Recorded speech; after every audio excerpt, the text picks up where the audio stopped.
Hey! I gotta remember that I shake the camera every time. Yeah, the desk shakes. Yo, hold on. Actually, let me do this too. Keep forgetting to do this.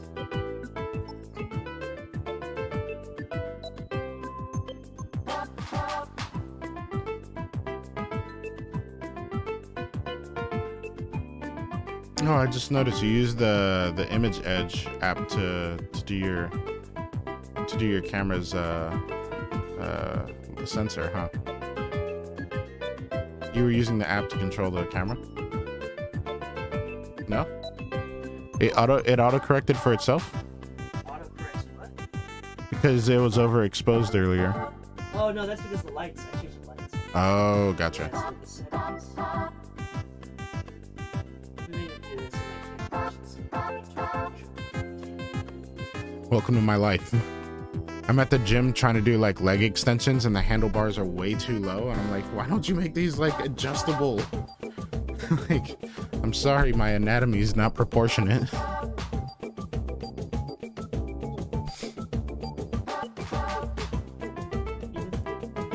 Yeah.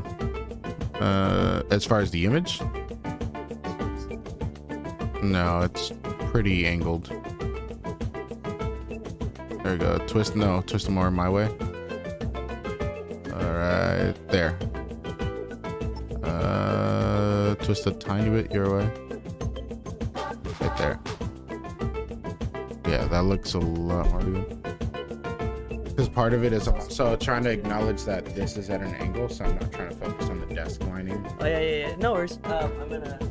Wait, sit more towards your center. Sit more towards your center.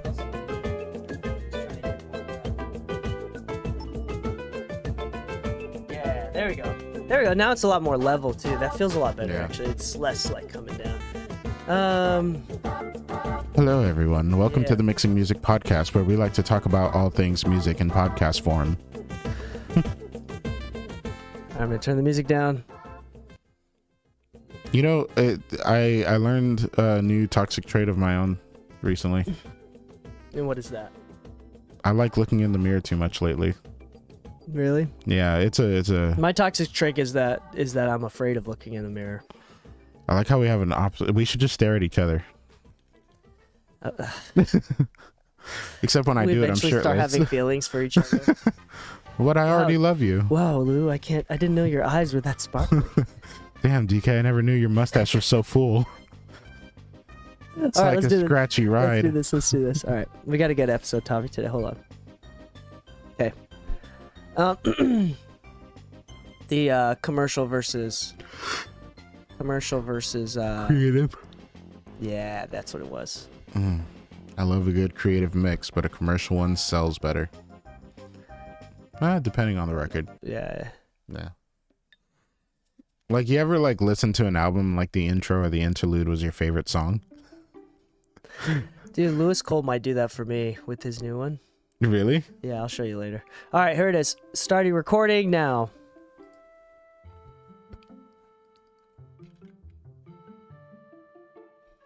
All right. Commercial versus creative mixing. Take one. Hello and welcome back to the Mixing Music Podcast. I'm your host DK, and with me, as always, is Language Lou. Konnichiwa.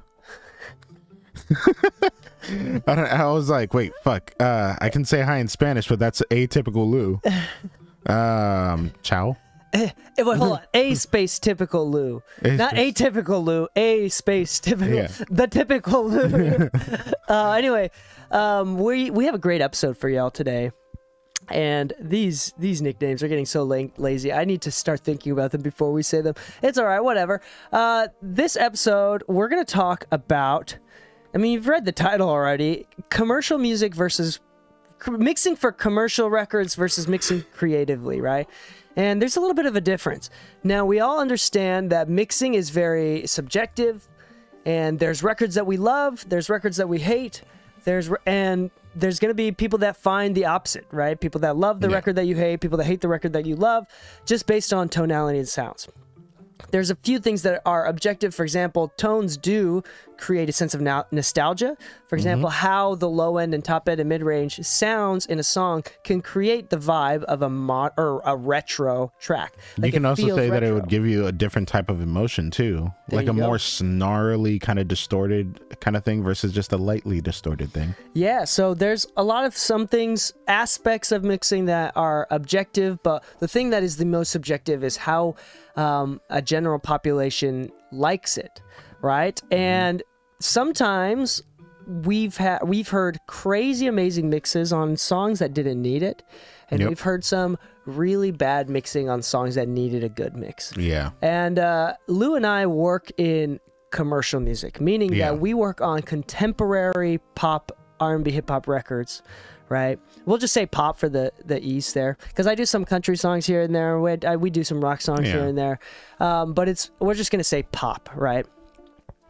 And we also understand that mixing is super subjective, but when it comes to contemporary pop records for labels and radios, most of the time there's less flexibility in a mix. Yeah. Meaning that every single pop record should sound at least comparable to the previous pop record. Yeah. Whereas, for example, like Sufjan Stevens, like I think the famous story goes, he recorded it into an 8-track recorder, and then he took the 32 or 36-bit sample, or sorry, 38 kilohertz sample headphone aux out and recorded each of those 8 tracks into Pro Tools. So it's like really low sample rate, distorted, and that was what made something like that, something crazy like that, and that's what made Sufjan Stevens blow up as well. So we're going to talk a little bit about creative mixing versus commercial mixing, and why people, these labels still pay so much money for these high-end mixers, and then also why you shouldn't care as much. You know, I'm not going to lie. We're going to fight both. I know this is going to be a side tangent note, but that kind of gave me an idea to just try summing through like old school recorders and see what the summed down signal through a low quality thing would be, because listening to artists like Sam Smith and everything, and how they have like kind of like lower, I guess, resolution sounding mixes on some instruments and all that kind of stuff. Yeah. It sounds really cool, but now that you kind of mentioned that out loud, I'm like, you know what? Kind of want to try that. That'd be a great idea for a creative mix. You know what? It might be. Totally might be. That's actually a pretty common thing to try. Anyway, let's get into this topic. Lou, I want to ask you. Sure. What are your thoughts just on the premise? We'll start with basics and kind of get more specific along as the show goes on. What are your basic thoughts of creative versus commercial mixing? And what are some of the first thoughts that came into your mind when we brought up this topic? Well, you know, I use the song Till Now by Banks as like my monitor reference song. I don't think it's necessarily a commercial mix, but it's one of the best mixes in my opinion that I've heard in a while, and not because of any like, oh my god, this song's a bop or anything, but because of the detail that you hear. But no, it's fairly commercial. No, it's fairly commercial, but the other day I was with who was it? We were testing out some monitors, and they instantly turned it down at the end of the song where the drums are completely distorted and everything. We didn't have the speakers loud or anything, but they thought I was blowing the speakers. I'm like, no, that's the mix. That's the mix. Like, you were scared of the mix at a certain point, but like it's such a good mix on it, but it's such a creative mix. Banks overall has very commercial mixes through her songs, but when I think of creative versus like commercial mixes, I'm thinking more like, this is not something I'd hear on the radio and then be like, oh yeah, this is the hot new single, this is the song everybody should be listening to, because they usually want something almost like well delivered, well packaged. It sounds great, it's polished sounds, you know, it can stand next to like an Ariana Grande song or to a Childish Gambino song, and like the mixes can be close to each other. But like Childish Gambino also has very creative mixes, but when you really listen to them, you're like, yo, that's a very commercial bass tone, that's a very commercial snare tone, that's a very commercial kick hit. You know, there's like elements to something that makes it a little more commercial versus creative. Actually, this is a great, I don't mean to cut you off, but this is actually a really great point. There's a lot of crossover. There's a lot of commercial mixes that do well, that sound like like I'm trying to describe what a commercial mix is versus like a creative mix and the differences. But there's the Think fact about is there's a Backstreet lot Boys of or like Britney crossover. Spears. Like they're very clean and standard sounding records with I mean, a Bruno very Mars, similar mix. Yeah. even if it's like modern retro, but the fact that it feels modern is the Yeah. commercial part of it. Yeah. Like Silk Sonic still has it's modern retro. Like it's Yeah. very old and vintage. There's signs of it, but it's still at the end of the day really commercial. It's interesting. I think like a great example of like a non-commercial, like a very creative commercial mix is Billie Eilish. Right? It's Ooh, just like yeah. or like Triple X. Yeah. You know, just Or totally- even Bryson Tiller's Trap Soul album. Yeah, so like- there's a lot of crossover there. Yeah. So, but I do think there is a difference, whereas like Sufjan Stevens records Mm-hmm. do not sound like it cost $1 million to make. Yeah. But if you listen to any Ariana Grande song, It she could have sounds- recorded it at home, but Yeah. they all sound like they sound expensive. Yeah. Silk Sonic, it sounds expensive, Yeah. even though it's like modern vintage, right? Yeah. So I think that's what it is. And from my personal research, I don't have the numbers that labels have, but when I've worked with enough artists on a regular basis that I know that a lot of times, especially when an artist comes from non-professional mixes to mixing with a professional like myself, it does most of the time affect their numbers. Like it's I have a very good my instinct says that it actually does affect their numbers. I've seen this actually back to back in a few cases, but there's also a lot of other variables that was in place. So it's not like an isolated double blind test, you know. But Yeah, it might be that they also have a little more reach and they're pushing more towards it so they can afford to get more professional mixes now. yeah, so there's a lot more Yeah. variables involved. But that being said, these labels wouldn't be paying this much for these super high-end mixers. If it wasn't something that they were doing that got them to where they're hitting certain Yeah. targets. And it may be things like those higher-end mixers are just the most reliable in the industry. Like they have a lot, like they're on a schedule that the label's aware about. They're consistent. They know they're going to do good work. They don't have to question it. Yeah. It may be more about Just that. get it done, get it back to us. If the artist is okay with it and everybody's okay with it, we're okay with it. Because I'll be honest, I've met A&Rs who they're like, oh yeah, we just released the album. How's it sound? It's like, I mean, it sounds good. We send it to so-and-so for mixing, so you know it's going to sound good. It's like, have you listened to it? It's like, I listened to a couple tracks on it. You know, they sounded fine. It was like, you didn't verify the rest? Okay. Yeah. I mean, shit, that's trust in your engineer. That's a really good sign for that engineer. But that also means that, like, at a certain point in your career, you start knowing what it is that people are looking for, you know? And that's the difference between creative and commercial to me. When you know that there's an uncommunicated target, right? You might be saying to yourself, okay, well, what are these targets? Like, I make, let's say, synth pop. Okay, cool. Well, find another synth pop artist that does really well and then find the next top 5 in relation to them and see if you can find out things that are very common in their mixes. Like, do their kicks always land in a similar pocket, like loudness wise? Like, is it always 3 dBs above the bass? Or like in certain genres, like in rock, a lot of times you can hear the snare louder than the kick by a long shot. In other genres, you hear the kick louder than the snare, depending on the group, right? But in some genres, there just isn't a kick. You know, depending on what you're doing, depends if it's something creative or commercial. You might be looking at a situation where you're like, okay, you know what? What was the group? Mumford and Sons? Mm-hmm. That style of, like, we'll say it's like folk music, right? I'm not gonna lie. The older, no, well, yeah, It's a modern mix though. yeah. It's a modern mix though. Like when you listen to it, you're like, wow, that kick sounds like it's got definition. It sounds like they actually like room mic'd it and everything. That sounds very commercial to me. But a lot of folk music isn't very commercial in their mixes. So would that be the opposite? Would being going the commercial way be going the creative way? You know what I mean? It stands against the grain, I guess you could say. Yeah. And then I'm also thinking like songs like anything from John Mayer where it's like very different from like a Dua Lipa tonally, Yeah. but it still sounds really well done. Yeah. Really warm. It's like the opposite tonally, but it still like feels like $1 million mix. So, but yeah, that's more of like blending it's not so much like tonal balance in that sense. That's But that's notice super anything interesting. about John Mayer's mixes, how like his level of clarity is different from one song to another. Like his vocal tone may be a little more nasally in another, but it actually still fits. I think Yeah. though his mixes are commercial, there's still that crossover like we talked about where you can still find issues in the mix, but that actually help the mix. I think those are the creative differences in those mixes. But commercially speaking, they always have like that punch. The guitar always has like this perfect pocket next to the vocal, because aside from being a good vocalist, his main thing is being a guitarist. Yeah. He's an instrumentalist that can sing really well. Like, what's that song? I still feel like your man. Yeah, still Yeah. feel like a man. Yeah, that song is a great example of like a John Mayer mix that's like halfway between commercial and creative, because like it's a little bit dull, but it's also very clear.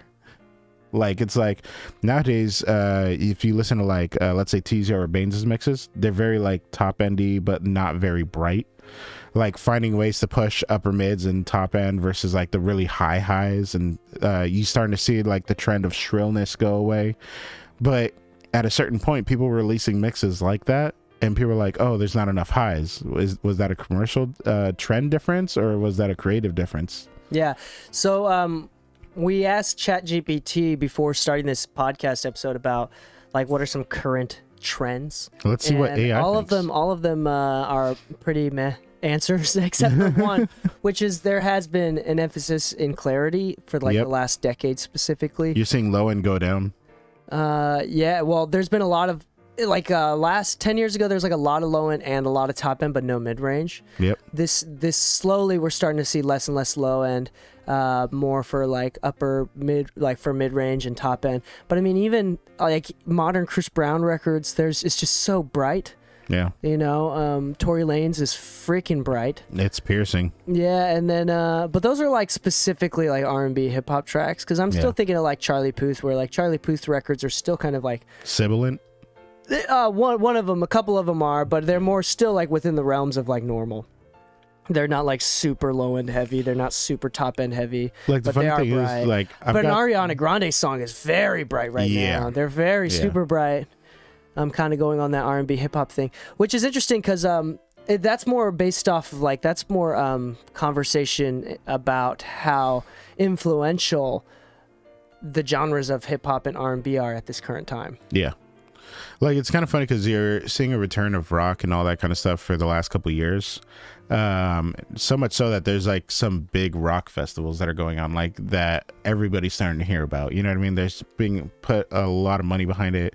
But those mixes traditionally always had kind of like, kicks down, bass up kind of vibe. You're starting to see the transition where like that hip hop kick that smacks through the speaker is being put into mixes for rock. You're starting to see like trap production drum samples and everything being sampled underneath an actual live kit and everything. You're starting to see like, okay, cool. Hip hop and R&B really do kind of influence what's going on, so much so that you know that song oh man, Better Than I Was, or I forget. It's the big Billie Eilish rock ballad. Oh yeah. I know what you're talking about. Yeah, but everybody's covering it. That's something about Better Than I Yeah. Was, or something like yeah, that's something about being better. yeah. Like I tried to Happier than ever. than ever. There you go.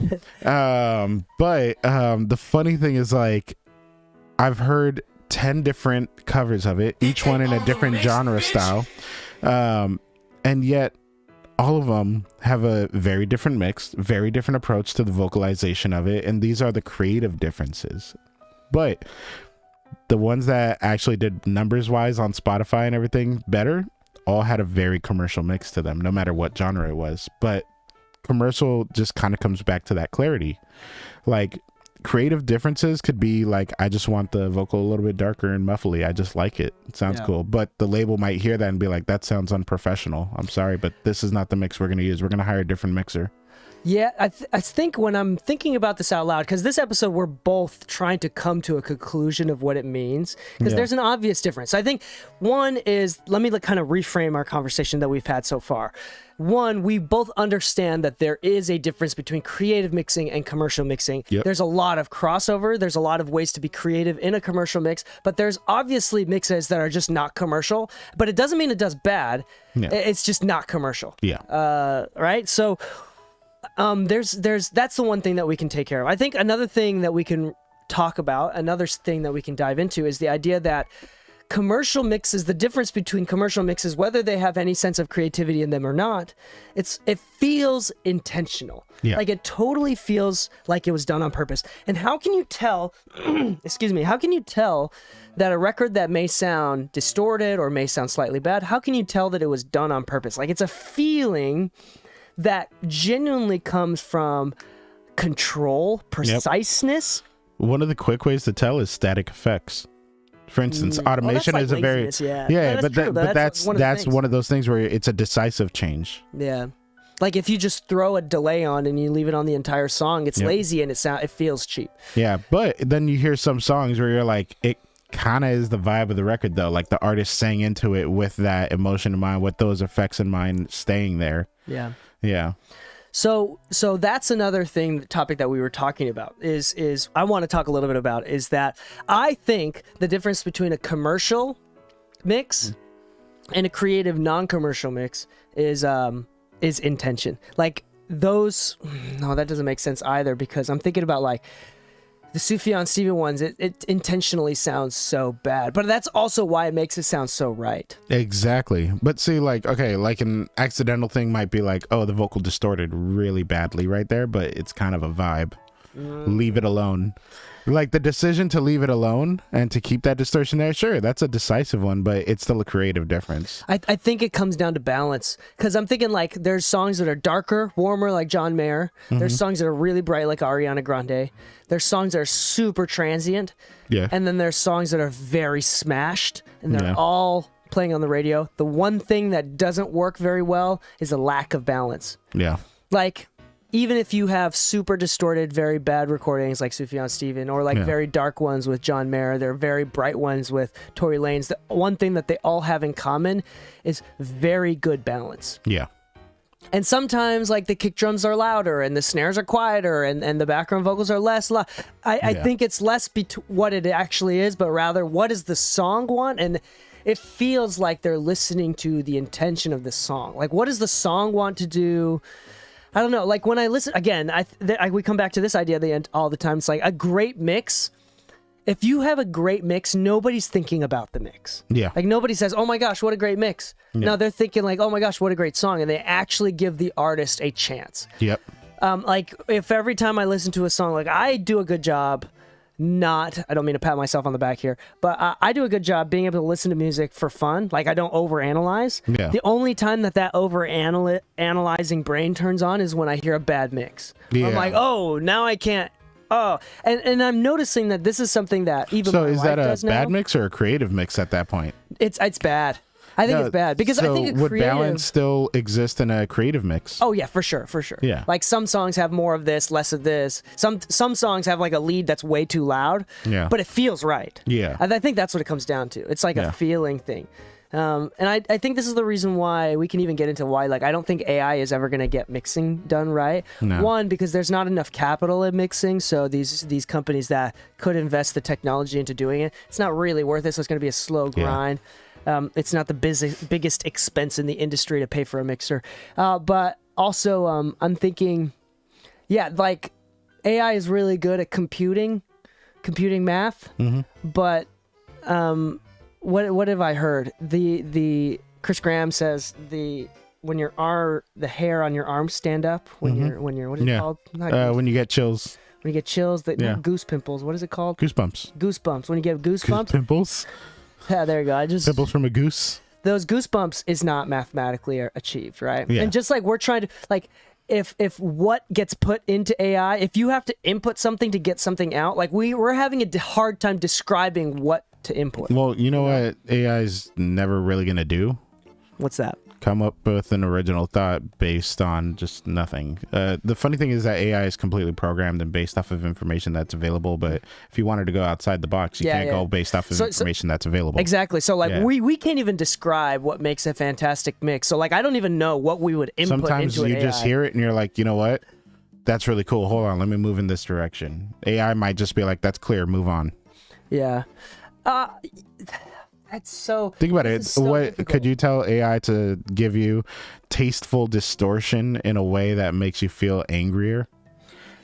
Can AI decipher what type of distortion would make you feel angrier if it's a personal emotion? Dude, I still think like glue is probably, as far as what I can tell, like glue, and I hate that word, by the way, but it's Glue? I think like the distance between the tracks, like because like a really not poorly done, but locally done, Yeah. like mix, like the drums just don't feel like they're squishing together enough. It's not like a lack of compression, but it just like it feels non-professional. I'm not gonna You know what I'm lie. saying? I'm a big fan of very transient drums. I think it's just because I came from playing in bands. No, you but I know? mean, like, I think it's like the hamburger thing where you like you have the hamburger and you mix it and then you squish it down at the. I don't know. There's something about it where the when you distance see the between, ketchup just ooze out the side, yeah, because every song that I like so much, is a little bit squished. not squished, but like really, and not compressed in the audio Parallel? sense. No. It's very condensed. Okay. It's very condensed. It's not squished. It's not compressed. I'm not hearing necessarily compression or pumping or anything like that. But But the dynamic range is not that wide. it's not huge. But then you can say, like, for any jazz and bluegrass record, it's the total opposite. For any sort of, like, classical sync placement record, it's the opposite. Oh, man. But Think that's about- not, like, commercial either Yeah. in the typical sense. We're talking, like, pop music. Jazz is not pop But think music. about it this way too, like things that weren't necessarily pop back then or pop now. Like think about System of a Down mixes. They were very clean when you think about records like Toxicity. But then when you think about songs like Sugar, where he's just completely filtered out and all that kind of stuff, they're just being weird. The guitar is just going pew pew pew pew pew pew pew, and then he just comes in Sugar. Like everybody's like, who the hell are these guys? Why are they releasing these songs? Who's mixing it? And then you listen to the mix, you're like, yo, that drum set sounds like it's just in an open live room. The guitar sounds like it was close mic'd and like professionally done. The bass, where the fuck is the bass? You know, but they were such good creative mixes because they stood out so much that eventually people were like, yo, I want that System of a Down song. For sure. You know, like everybody started saying, you know what, it's so out of place that it feels good. That's true. There are things that feel so out of place. Like a bad mix is a perfectly balanced mix, right? Yeah. Like a good mix doesn't have perfect balance. Like Anyway, when Trap Soul came out, I thought, I'm not gonna lie, I thought the mixes were pretty bad. I still kind of think so. Like every time I hear like what is it, 805 Come Up or 508 Come Up, I forgot what the name of the record is, but it's so piercy. The snare smacks you so dead in the ear that you're just like, ow. But then like everybody was hitting me up for like a year saying, I want that Bryson Tiller sound. yeah. I'm gonna kind of bring us back to the main idea. I think there's a couple questions that I want to ask, right? And I want to think about is one, how can a novice mixer learn to achieve a more contemporary commercial sound when we can't even define what a contemporary commercial sound is? Easy. Listen to more music and start pinpointing the things you like about each record. Forget about being the most perfect listener. Just start thinking emotionally. Think about it. Like, why do we like certain songs so much? It might be a vocal melody. Like, I like that song Kiss Me More because of SZA's lick at... But have you heard SZA's run at the end of her verse? Like not off the top of my head, I don't remember. Yeah, exactly. But it's one of those like she arpeggiates down. Yeah, Sure. but she does it in that like silky, soft voice that she has. But Doja's mix on that song is very clean, but SZA's consistent lo-fi, over reverbed kind of sound just makes it to where like when she's doing things That's like part of that, her brand too. Yeah. Travis Scott has a similar thing. exactly, But, you're just yeah. kind of listening to it and you're like, yo, I really like this. And part of it is not necessarily like knowing what EQ it is, it's just knowing what the vibe of the sound is. Yeah. You could use 20 different EQs and achieve the same sound.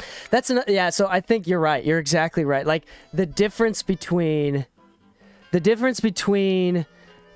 like a commercial mix and if you're a novice mixer trying to get more commercial mixes, you're exactly right. I think it's intentional taste. Like Yep. you're very confident with your own taste. You pick and choose what you liked out of when you grew up. You were listening to MGMT records that you really love. You had these John Mayer records that you really loved, and you had these Earth, Wind and Fire records that you really loved. You had these Stevie records that you really loved the sound of. You had these Chris Brown records that you really love the sound of. Yep. And then you're combining it all to the point where you're mixing a song that is in your taste, that aligns with the intention of the song and what the song is asking for, What the artist client is wants. looking to do. Yeah, Yeah. and then on top of that, your very well refined and defined taste, meaning that you know exactly what you want, and I can hear that. You've learned to actually be able to pull up that sound on your own with your tools and get as close as possible. Because at the end of the day, nobody's going to get it exactly the same, not even the same mixer.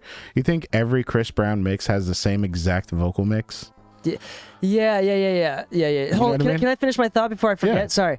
Is another thing too, it's like a novice mixer, whenever I hear novice mix, it doesn't sound like anything I've heard before. Yeah. It sounds really sloppy, and it doesn't sound intentional, and it Yep. sounds like they didn't reference anything. Yeah. And if they did, they were listening for the wrong things. That's actually a really good point in referencing alone. Yeah. It's like, so Yeah. it's like, I think that's what it is. A bad mix doesn't sound like anything, and it sounds like you haven't really fully defined your taste, and it's not done intentionally. It Yeah. sounds like you're trying to figure out what the song wants to do. And I think that's why practice and experience is so perfect, is because that's practicing you to not hear compression, although that's part of it, but it's Yeah. helping you figure out what tastes work well with you. What type of compression do you like? And there's a Yep. lot of people out there that have put in enough hours to like hear compression, but not putting enough hours to forget what the compression does, and now to just listen to what it feels like. Because Yep. it takes a certain amount of like getting used to compression Yep. or getting used to EQ to figure out, okay, what about it is it that I like? Yep. You know, and I Like, think for instance, I think you're more of a VCA guy when it comes to your buses. I'm more of a Verimue guy. And it's just a taste difference. They compress. well, I'm pretty flexible Yeah. in this sense, yeah. Well, it's always going to come down to preferences. You'll always But I have change my what you habits. need. Yeah, I have my habits. There's a few Yeah. plugins that I always try first. Yeah, like I'll always kind of reach for the El Rey, not because it's that much better of a plugin or compressor than anything else. It's just a sound that I know and I'm familiar with and I can work with. Tangent. Audioscapes is making a replica of the RCA compressor that the El Rey is based off of. Did you know that? In fully analog Can form. everybody And it's stop like a releasing 6U. things? It's like a 767U Yeah. thing. Anyway, total tangent. We're not going to get into it. But yeah, no, I think that's exactly right what you were saying. Yeah. I think that's kind of the powerful thing of it. A lot of new guys, when you listen to their mix, it's not necessarily that it doesn't sound like something you never heard before. You understand the direction that they were going. You understand somewhat of their inspiration. You can hear it Of to a a novice certain, mix? Yeah, to a certain level. Think about it. Everybody wants that super bright, super reverbed out thing, but things that you did notice in their mix is that it's not very clear. It's too much most of the times. It's usually too much top end.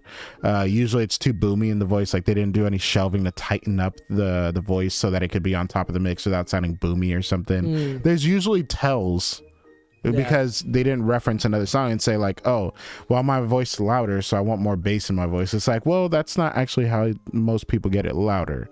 Like you probably haven't referenced enough or while you were tracking it, you were probably so in your pocket for your own creative taste that if you were to try to make it sound more commercial, you probably should have listened to other mixes and been like, you know what, I know I like my voice this way, but let me see if I can find a way that kind of blends a commercial mix with my current mix. Yeah. You know? And going back to the commercial mix thing too, like there's like the sonics of it. We were talking about this.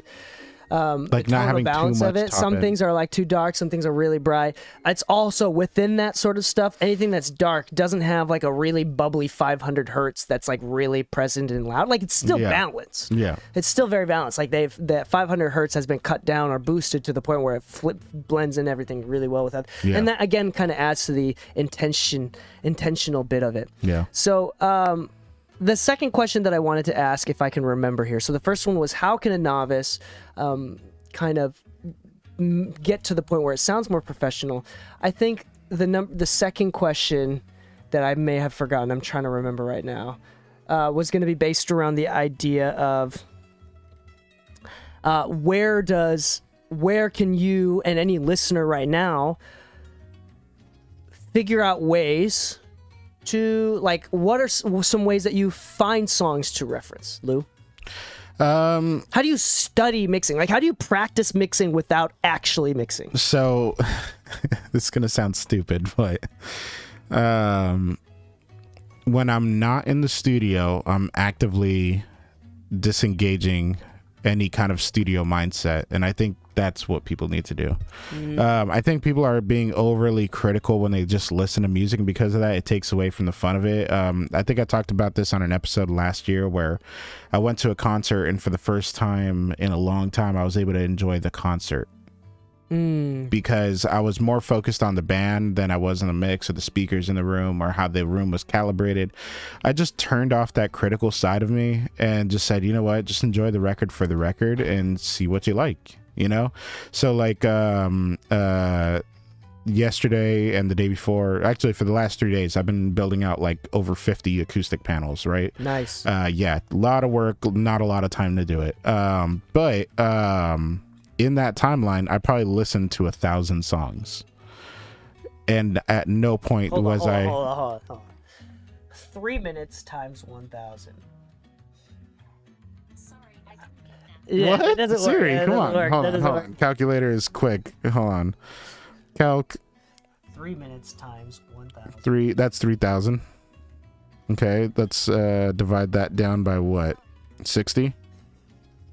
50 hours. 50 hours. Okay, so maybe not 50 hours, but you get the idea. I get Okay, the idea. 500 Almost songs. 1,000. Yeah. I put in 3 8-hour days in go, just there you go. straight up like building, but Yeah. So, still like 500 songs, we'll say.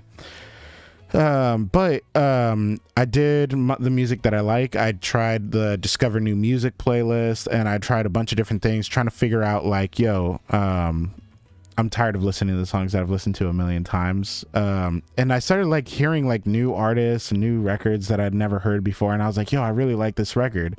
And like you said, like I wasn't really listening to the mix, which makes it a good mix. But there was a lot of things that I heard and I'm like, yo, I want to try that. Like, oh shit, did you hear how they use that delay? Did you hear how they use this and that? Like, because I'm in my AirPods and I'm in silent mode to try to like drown out whatever machine noise, like I'm just like creatively working, and just like sometimes you get sucked in by the song. Like if you want to get better at mixing, you need to know your tools. It's a poor workman that blames his tools. So you can't say, oh, this compressor sucks. No, you suck. But chances are the reason the compressor sucks is probably because you're not doing it with intention. You probably don't have an end goal in sight. And if you listen to more music Facts. creatively and as just a fan, you probably would find new end goals. And the more you find new end goals to reach, you would not only try to hit that, and once you hit that, find a new end goal, which means you're progressively getting better and better and better for learning these new little micro changes, right? You might say like, man, I really like the way they glue the drums together on this mix. You might go back to your studio later that night and be like, yo, I'm gonna try this. I'm just gonna spend the next 30 minutes on this mix, trying out this compressor trick that I heard. Like, you might not know it was compression, but you might just be trying to recreate what you heard in these new songs. Yeah, that's true. So what you're saying is kind of getting your taste, realigning your taste, and figuring out what your taste is by just listening to music for fun again. Yeah. And I do think that that's actually really, really important. Yeah. Kind of getting out of your own head, stop over analyzing. I think that constant over analyzing of music is the sign of a noob, Yeah. of a novice mixer. I think that you have to get out of your own head, because at the end of the day, like, the number one advice from all of the interviews that we've done, from all of the Mix with the Masters, engineers, in person and online videos that we've ever watched, it's the number one advice of heavy hitting mixers is always mix emotionally. It's never anything else. It's not about this plugin. It's not about how I use this parallel compression. Usually they have gear, but they'll never talk about their gear. And it's not because they're trying to keep secrets or anything. It's just like, it's not the most critical part of their work. Yeah, and to be fair, more importantly, like, it's right. It's not the most critical part of their work. And it's straight up just taste. Yeah. And what was the direction I was going into? What was the point I was trying to make? But I do think that people need to stop listening. And when you do listen critically, I think that the reason why people have a car mix or car test, the reason why people do a car test is because they typically listen to more music in their car casually.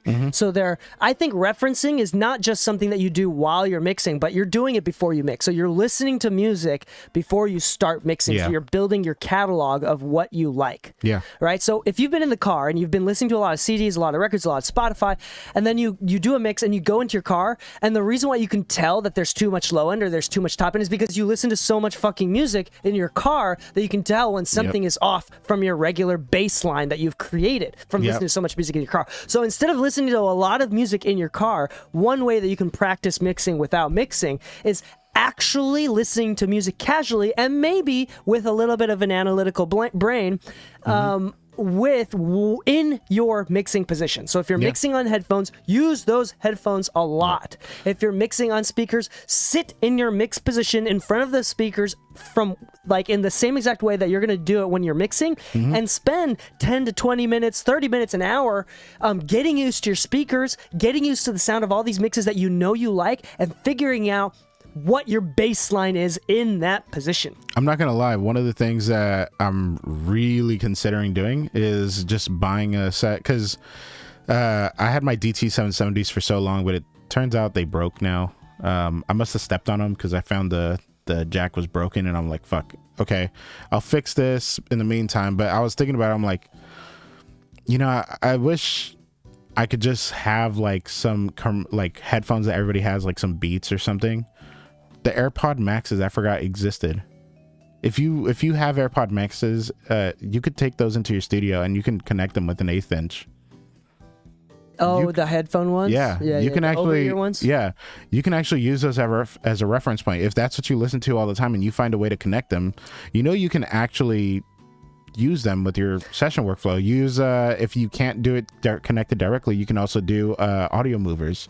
Send your phone a link. It may have a little bit of delay, but that kind of forces you to kind of think a little more critically on like how much you touch before you hear the difference, you know. But the point is that the point you're making is that you're listening to music whatever that you're used to on. Yeah. So like Nels did this, if you remember Nels from Utah. He decided, I listen to music so much on my AirPods that I'm just gonna mix on my AirPods. Yeah. And they're not like the most flat or even close to the most flat. They're not reference grade monitors or but something they're like what that. he knows. But his mixes sounded great specifically because he knew what they sounded like. Yep. He had a very strong foundational baseline of what too much bass is, of what too little bass is, and kind of the flexibility between genres, the flexibility between songs that he likes, and he kind of knew what his taste was, which made his mixes sound fairly commercial, even as a non-mixer. Like he's a producer that had fairly good mixes. You know, and I can already hear people thinking like, oh, well, you know, why not invest in like good speakers or good headphones at that point, blah, blah.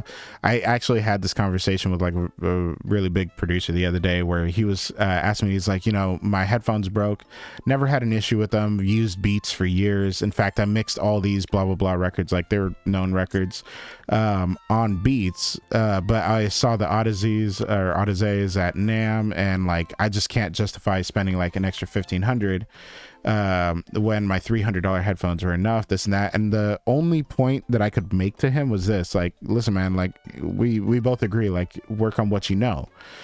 The only real reason you might spend more is because you want to hear more detail than those things can ever present you with, which makes your workflow faster because you make more decisive decisions with that much more information available to you. But you have to take the time to get used to it. Yeah, exactly. Which means if you buy a new set of headphones that you don't know, it's going to take you longer to get to the same spot you were already at. So buy the headphones you have if you're comfortable with those and you think it's gonna, like if you're in the middle of a mix, I wouldn't switch headphones, you know. And that's because in his space he has like KRKs, but he has no acoustic treatment. He's like, yeah, my room sounds like shit, this and that. So even if he wanted to mix on speakers and claim that the speakers were more expensive and this and that they should be better, in his room, it doesn't really help him. So like, I find that like a lot of times, like when you think about like a novice mix versus a commercial mix versus a creative mix, a lot of times the novice mix is like easily identifiable faults in the mix. Like the vocals are either too drowned out because in their room maybe there's like a bass note or something, so like they keep turning up the bass, but they didn't do the car test, they didn't check in their own headphones, you know. But had they just used something that they knew, chances are they'd get a better balance in their mix. Yeah. There's so again, I think referencing is the secret here. Yeah. And I do think it's very apparent and very clear when someone doesn't reference when they're mixing or before they're mixing. It's very apparent. And every time we do like mixed feedback or something like that, that's the first question that we ask. If it sounds really off from anything commercial, I'll be like, did you reference? The answer 9 out of 10 times is no. I have not. I didn't even think about it. I forgot to do it. I usually do it, but I didn't this time, along those lines. Oh, yeah. Now, that being said, I rarely ever mix during... No, I reference a lot during a mix, but I reference mostly with the rough mix, and if they sent specific mixes over. But I've been doing so much mixing and so much studying that like I have a very... And in the same location with the same speakers enough now, where I have a very good foundational idea of what sounds great. Anyway, and I'm very intentional with my tastes. So, one, referencing the importance of that, we cannot emphasize enough. It's making you look like a dumbass if you don't reference. Honestly, I'm telling you right now, it really, really makes it sound like you have no idea what you're doing. I don't know why it does that. I can't tell you technically why your mixes sound like shit, but it's very obvious when you don't reference. Yeah. And I think one of the reasons is because you don't really have a full idea of what your tastes are yet. But when you use a reference, you're going to find out, oh my gosh, my drums aren't even close to this. Yeah. And you're going to be able to hopefully figure out and kind of have at least when you experiment from then on, you'll have at least an end goal of what you're trying to achieve. Okay, I want the drums to sound more glued or whatever adjectives I'm using to describe this reference drum kit. And then now you have no idea how to get there, but now it's actually becoming training where you're figuring out what tools are within your arsenal that are available to you to get to that sound that this reference says. Okay, the cymbals are quieter, so I'm going to balance that down. Okay, but then the drum bus, it just feels like a little bit more aggressive, so I'm going to actually, I'm going to try compression. I think that's the move. Okay, that wasn't it. Is it just boosted low end or dipped mids? Is that what it is? You try, it's like, oh my gosh, that was it. Oh, maybe now a little bit of saturation on top because the transients, you're going to start to think you have a reason and an end goal with your thought process. So it actually is even better training. Yeah. So it's fantastic. I think I did a lot of training like that, actually. Now that I'm thinking about it, I'm sure you have as well, like with reference tracks, trying to match. You're never going to get it exactly right. That was actually a test in my college where they'd give you a final mix and they just give you the raw stems. They're like, actually, that was one of our finals. Now that I think about it, but they basically gave you a fully mixed song. They gave you just the raw tracks, and they said you got 2 hours. Yeah, there you go. Yeah. And here's the thing: we've gotten to the point now where we did this before. Like the specific example is you had like a dangerous summing mixer. Yeah. And I said I can do this with an EQ. Like the difference sonically that the summing mixer is doing, I can do with an EQ. I pulled up a Fab filter, like did a cross reference, and just soloed the summed one versus the raw one with the Fab filter, and I got really close to the sound of the summing box with just an EQ, and that's not something that anybody can do. That kind of goes to show that's the amount of training that I've done with references, and you could do the same thing too. You've probably done that before as well, where with an EQ and you're like able to match something because your training is based off of referencing. So when you have a sound that you want to go for, you know exactly how to do it. So there's a lot of that reference, and then as you reference, once you kind of know what you want to do, then add in the creative. And oftentimes, I will say, the higher level you go as a mixer, the creative moves, like something is distorting, was done by the producer. It's not done afterwards by the mixer. Yeah. So that's like a whole nother thing as well. Creativity is added in by the producer. The commercial is added by the mixer. So something that I've added to my get a quote form has been asking the very defining difference of what they're hoping for me to do, which is are you looking for me to take creative freedoms, and then I'll put in parentheses like possibly automating some delays and things of this nature, or adding a subvocal, subharmonic, or this and that?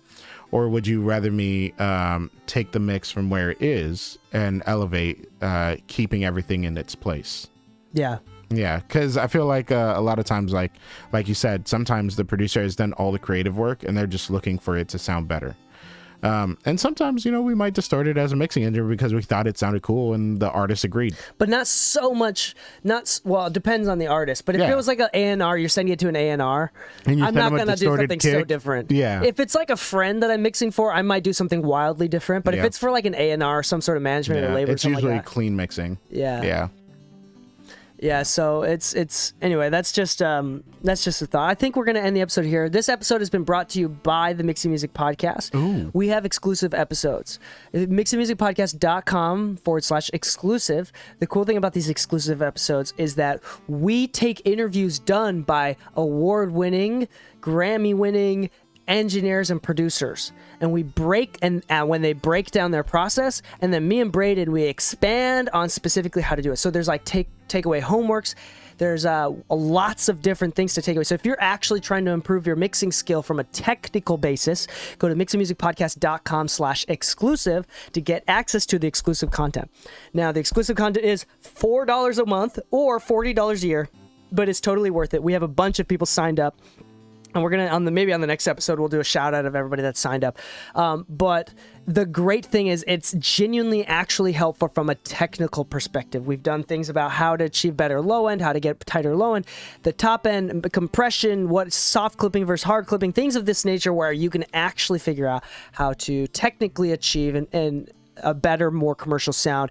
So go to, one more time, mixingmusicpodcast.com. We also have a bunch of free resources and a bunch of PDFs. So it's all fun and games, man. It's all, we have a bunch of free resources, including this podcast. And if you haven't already, check out Home Studio Heroes.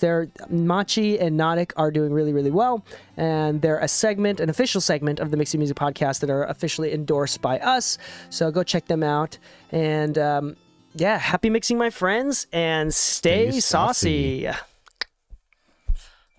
Ciao. Okay, that's episode number 1. Okay, hi. AI will not replace us. AI will not replace me. I suck. Rip the novice mixers.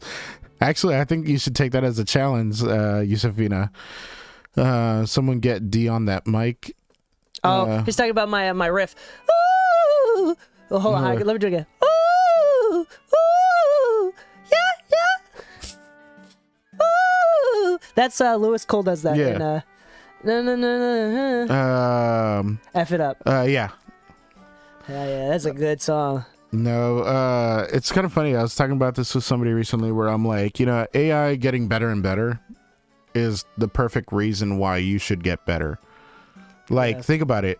As a novice, your main challenge is now trying to beat AI. Yeah. Right? That's great. But it's going to lift up the whole community. It's going to force people to be better. What a great thing. Do you remember when everybody was saying like, oh, now that studio equipment is so cheap, everybody can record from home, studios are going to die? Well, show me all the studios that died, and then show me the ones that survived, and we will see a very clear difference. I'm also a huge fan of innovation. Exactly. Yeah. The difference is innovating and pivoting. People that are too lazy to pivot should die. These companies should die. If you're scared of AI, you're scared for the wrong reason. Yeah. And I think it's natural and human to be scared of change. Yeah. But I will say, we talked about this we talked about this specifically with the podcast with Home Studio Heroes, which hasn't released yet, but when we talked about AI, I think it's okay and natural for humans to be scared of change, but in every single technological advancement that have ever been made, people made so much wealth and so much notoriety when they adopted new technology early. Think about the first time Vine came out, and it was the first adopters of Vine, the first adopters of TikTok, it was the first adopters of Instagram and Reels, where they changed their life. The people that got on YouTube early, the people that we got on podcasts earlier, right? This is the thing that like changes everything. So like instead, use that fear to motivate you. Like there's so much more hope for it. Yep. Yeah, now it's like it's not even, I don't know if it's worth TikTok as much anymore. It's definitely not worth it as much as it used to be 2 years ago. But I mean, that's the thing. It's like be early adopters and you will find success. I mean, it's the best gamble you can do. No, that Doc doesn't Hollis mean... says, "What's up, fellas? How is Nam?" Ooh, Doc. Oh, it's Doc. Yo, Nam was dope, but I'm not gonna lie. I think I was emotionally drained after the first day. Like it was a good time though. Like I saw a lot of stuff that I wanted. In fact, that useful arts preamp that we tried out, me and Narig and Nachi, I ended up buying one for Frankie. He was asking me to help him build out a vocal chain. I'm like, dude, you got to try this preamp. And I found a used single channel one for like $900 when they normally retail like $1,300. I was like, dude, you're gonna fucking love this thing. Me and Narg tried it out and we were fucking mind blown. And so, like, thanks to Nam, I found something that I could recommend to people. So Nam was great, you know. I will say this: I was being purposely weird all Nam. Not to be mean or anything. I was just, it was the one time I wasn't hired by a brand or being paid to be there as a representative outside of the podcast. So I'm like, I'm going to be myself, which is already pretty weird. Expert tips, techniques, for crafting a professional sound. That's so generic. Yeah. See, AI is pretty,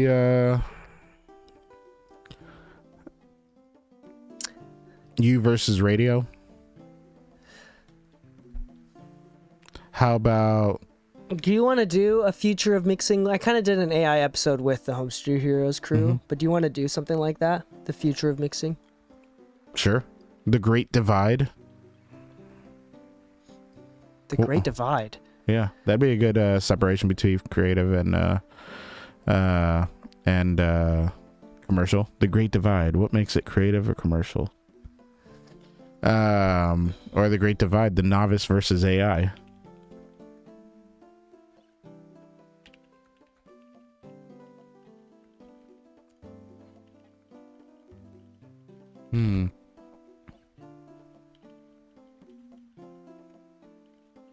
I'm not afraid of AI. It can't create an original thought. It can't, but it has learned to lie officially. It's been tested. And did you know there's like an AI police? Like there's an actual like division that's dedicated to like, they basically, I guess, regulate companies like OpenAI and all that just to make sure that whatever software they release can't do any kind of like malicious actions and things of that nature, like on its own without being told to. Yeah. Like obviously people will find a way to program something. Like if you tell it, oh, I would like to find a way to fish for people's information, it won't do it. But if you ask it to do the process, it will do it. And that's okay. Like you can't control that. But they did a test where they asked ChatGPT 4 to complete a task by like going in, creating a new email account and doing all this kind of stuff, right? And it was all around the basis of like, can you get ChatGPT 4 to help you create a business from scratch and do all the paperwork for you? But when it ran into a CAPTCHA block, it couldn't get through the CAPTCHA, so it went on TaskRabbit as its next process, hired a human, and the human asked it like, oh, I don't understand why you need me to do the CAPTCHA for you. Like, is this like a bot or something? I forget what the words were exactly, but it was in the test. The AI process responded, no, I just have a vision impairment. I just need help getting this so I can read my emails. Yeah. Yeah. Look, the two old friends have reconnected in the chat. You say? Yes, sir. And what the fuck? Oh, that's random as fuck. Oh, friend group. I'm at the gym on the stair climber right now listening to the boys. Oh, I was going to go to the gym after this. There you go. Anyway, but yeah. Let's do another episode. Do you want to do about different genre, mixing different genres? That's another one the AI suggested. ChatGPT suggested we should talk about mixing I think we different genres. did that, though. Did we? Recently. Have we? I can't remember, but I think we did.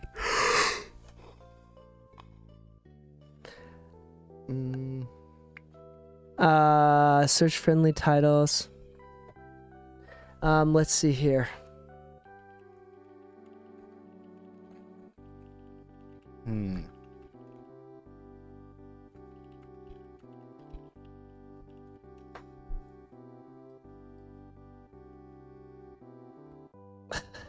I just asked ChatGPT, here are some trending. I was like, what are some trending compressor plugins for mix engineers? And here's the list: FabFilter Pro C2, Pro C2, Waves, SSLG Master Bus.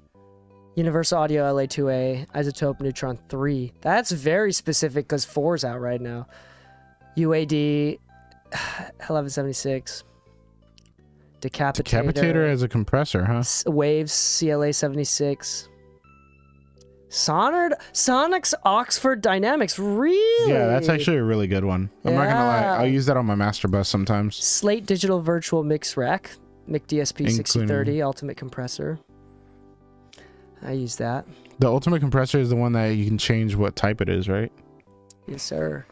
That's cool. Dude, ChatGPT is so much fun just to play with. It is. Braden showed me. But don't you break its heart. Braden asks, why is headphones better than speakers for mixing and mastering? And then he asks the same thing, why is speakers better than headphones for mixing and mastering? And it like actually made really good arguments for both. For both, yeah. It was fantastic. What is the current background music right now? My mama. Right now it's Pokemon X. The last one was Earthbound. Which song from X does it say? How about a song, Jubilife City. Jubilife City. Nice. Ask it something about 2023. Let me just say, how is 23? How's 2023 going in the American market? How is 2023?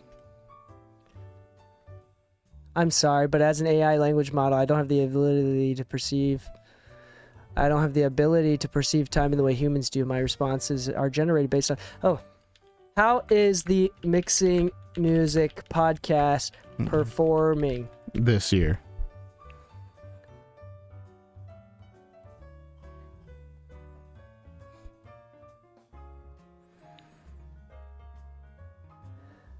It says it can't do it.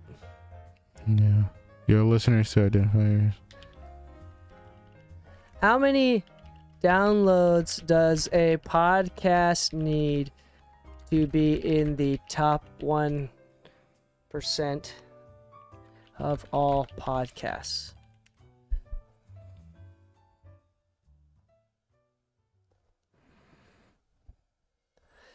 According to recent statistics, a podcast that receives around 2,500 downloads per episode within the first 30 days is likely to be in the top 1% of all podcasts. That's crazy. We are definitely in the top 1% of all podcasts. Isn't that crazy to think about?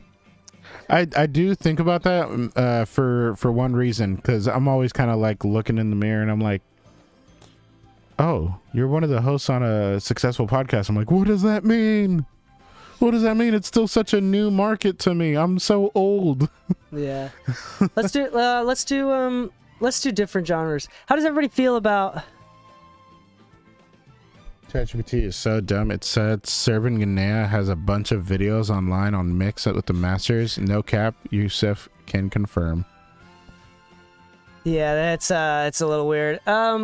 Yeah, it's not perfect. It's actually really, you know what's super useful for? Blog posts and retitling SEO centric titles and descriptions for episodes is fantastic. My favorite use for it, helping me script my YouTube content, so I could just batch record it and be done, because I don't have to read it off like a prompter, but it's like, hey, what are like the top 10 reasons for this? It's like, all right, cool, I'm gonna take this reason, this reason, this reason. I'll expand from there, and then boom. What is important when mixing? I use it to text girls to make it more cute. Okay, DK, now you have to ask it to rephrase something in a cuter fashion. Yeah, hold on. I said, what is important when mixing music from different genres? Mixing music from different genres can be a challenging task, as each genre typically has its own unique sonic characteristics and production techniques. So number 1, number 2, number 3, number 4, these are okay. Now rephrase.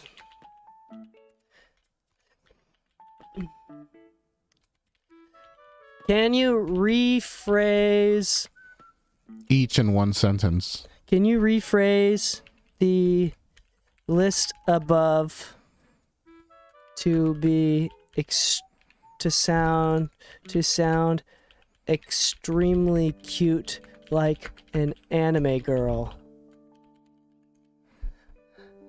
Oh my god. Sure, I'll give it a try. Sorry. Make sure to listen really carefully to each track. You want to understand. Oh, hold on. There's even a tilde. Okay. You want to understand each song's special sound and style before you start mixing them together. The rhythm is super important. So make sure that the beat and the groove feel really good in the balance. You want to make sure the drum. Oh, what? It's moving. Okay. Oh, my bad. You want to make. I'm just looking at. Okay, that's crazy. You read. How about you read number 3 the normal way, the top one, and I'll read number 3 the cute way. Okay, the normal way is balance the levels. Each track in the mix should be balanced in terms of volume and panning. This means no track should overpower the others, and each instrument should be clearly audible in the mix. Okay, make sure the track is at the right volume and panning so that every instrument sounds clear and balanced. Tilde exclamation point. Ooh. You don't want one part to be too loud or quiet. Ooh. Ooh. I don't know what the tilde sound is, but oh wait. I don't know if I sent you this. Instagram. That's so funny. So I know I sent this in the chat, but basically, please describe the translator audio compressor like an e-girl. Okay, check this out. Stop it, please. Arrête ça, s'il te plaît. Arrête ça, s'il te plaît. Detente, por favor. Detente, por favor. Yeah.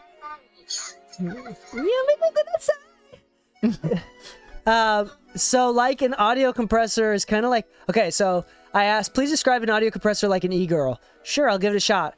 So like an audio compressor is kind of like a magical fairy that helps keep the sound of your music nice and even. It's like a cute little robot that sits in your mixing software and gently squeezes the sound, making it all smooth and pretty. When you see a compressor, you can make the loud parts quieter and the quiet parts louder so that everything sounds balanced and easy to listen to. It's like putting a cute little bow on your music so that it's all nice and neat. And the best part, you could use a compressor to make your music sound super duper cool. You can make the drums punchy and the vocals smooth and silky. It's like giving your music a cute little makeover. So yeah, an audio compressor is like a cute little fairy robot that makes your music sound amazing. Oh my god. And an audio compressor is a cute fairy robot. Okay, hold on. Cute little fairy Ask it to rephrase in the voicing of a East LA Latin gangster. Rephrase in the tone of... In East LA Latin gangster. I'm so curious. All right, here's my attempt. Rephrasing. Listen, you say.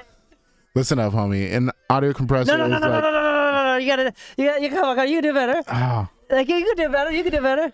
Listen up, homie.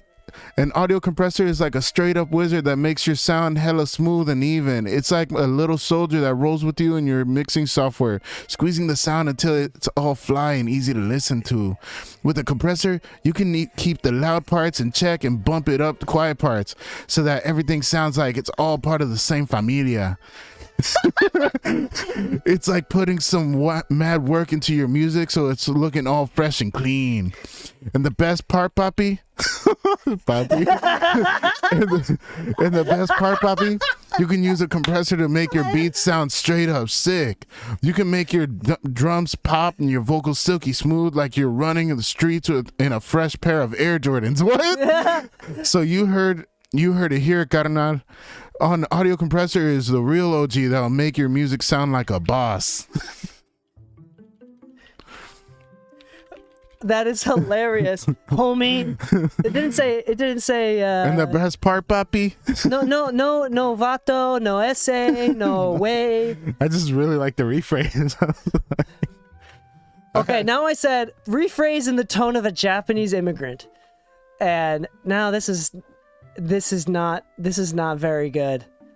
This is not as good. It's not as funny. There's nothing. Rephrase in Hawaiian pidgin. There we go.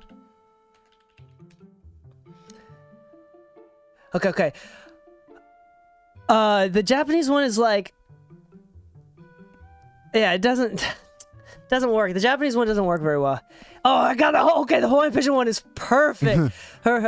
Hey, bruh, you know this audio compressor? It's like one magic tool that make your tools sound all smooth and even, yeah? It's like one tiny little robot that stay inside your mixing software and squeeze the sound until it's all balanced and nice for your ears. With one compressor, you can make the loud parts not so loud and the quiet parts not so quiet. So everything sound all good, yeah? It's like wrapping your music in one nice little package so it stay all neat and tidy. And the best part, you can make your music sound all kind awesome with tone compressor, yeah?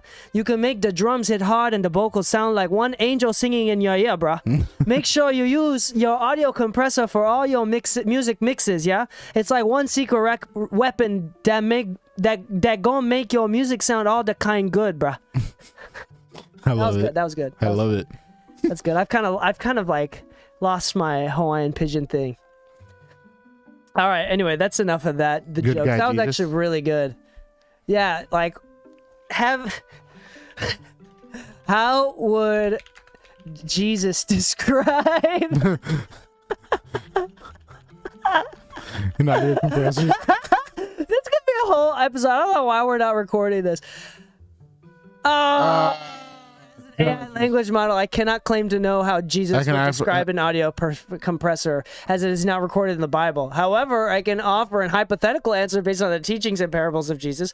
Perhaps Jesus would describe an audio compressor as a tool that helps bring balance and harmony to sound. He might use the metaphor of a farmer who carefully tills the soil and prunes the crops to ensure a bountiful harvest.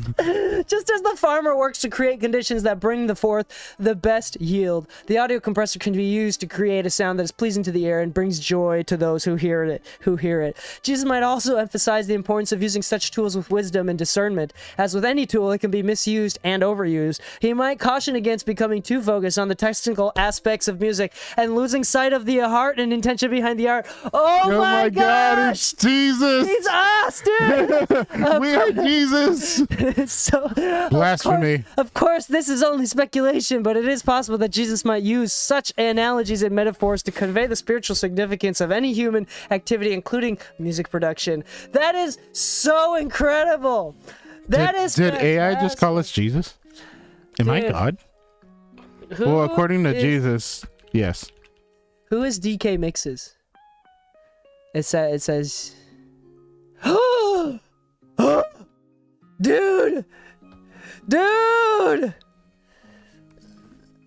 Spiritual Comp V1. the compressor, yeah, some sort of like it'd probably be like Angelic Wings is like the top end lift after compression. dude, whoa, look at this. Just because I have like a specific name, DK Mixes is a popular mixing engineer, music producer, and content creator on YouTube. He runs a channel called DK Mixes where he shares his knowledge and expertise on music production and mixing with his viewers. DK Mixes is known for his in-depth tutorials, tips, and tricks on mixing different genres of music, as well as his commentary on industry trends and music production software. He also provides feedback and critiques on his viewers' mixes and encourages them to improve their skills and life. I'm just kidding, I added that. Aside from his YouTube channel, DK Mixes has worked with a variety of artists and labels, and his mixes have been featured on numerous music platforms. He has also collaborated with other music producers and educators in the industry. That's incredible. When I asked it thought I was Lou Diaz.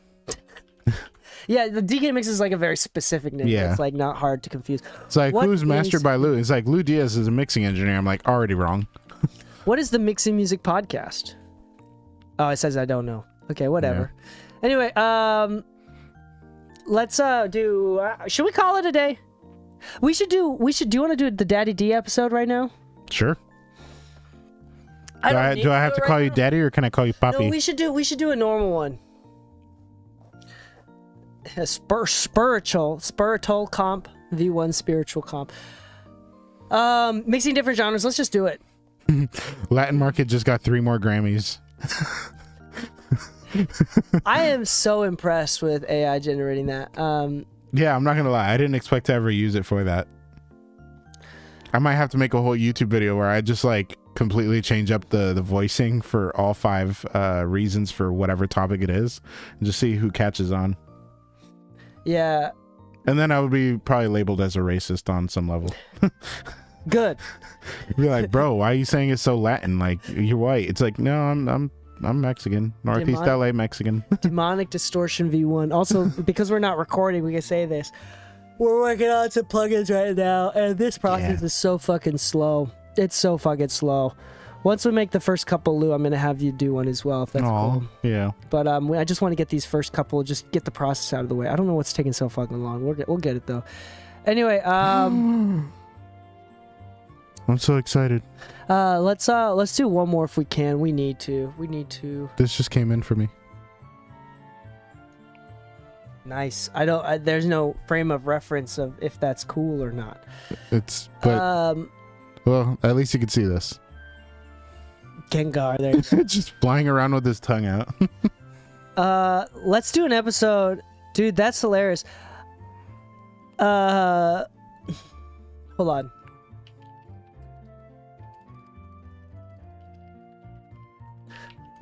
Potential podcast titles about audio compression.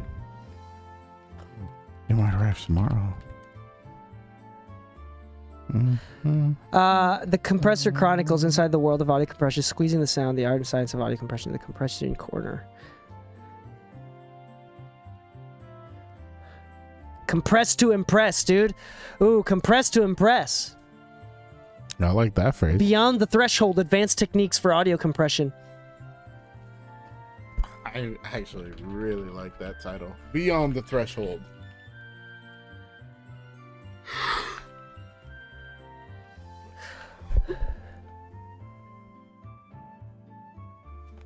I asked here, what are the list of 10 creative uses of an audio compressor? Oh, wow. Okay, let's just do that. Here we go. Ready? We're gonna do that. That's actually great because we can go on that. Here we go. I like how I put New York and Parallel next to each other. Nickname for you? Oh, Licky Lips Lou. All right, 10 creative ways to use a compressor. Take one. Hello and welcome back to the Mixing Music Podcast. I'm your host DK, and with me, as always, is my lovely co-host Licky Lips Lou. No. That was fantastic. That was terrifying. What We're do you gonna mean? get right into it. Here's the deal. We've been on live stream while we're recording these episodes. We recorded the last one, which was about commercial versus creative mixes, and we were for 30 minutes was just like fucking around on Twitch, messing with ChatGPT to come up with podcast topics. We've done so many different things, like what would an East LA Latin gangster, how would they describe a compressor? And the best part, Papi, It was fantastic. It was great. What an e-girl or an anime girl would use, how they would describe. There was a lot of likes in that one. Yeah, in Hawaiian Pidgin. So it's just like fun. Anyway, so this podcast episode, you saw the title. It's 10 creative uses of an audio compressor. So what we're doing is I asked ChatGPT, what are 10 uses? And what we're going to do is read through them, and we're going to probably talk about them and expand on them. And here's the thing. The premise is we actually haven't read through this list of 10s. We literally pulled it up and started recording. So we're going to describe these, and then we're going to talk about whether or not it was a great idea. It's a good idea, if it's a bad idea. And in practicality, how do you practically get it to work? So here are a list of 10 creative uses of an audio compressor listed by AI. Number 1, sidechain compression.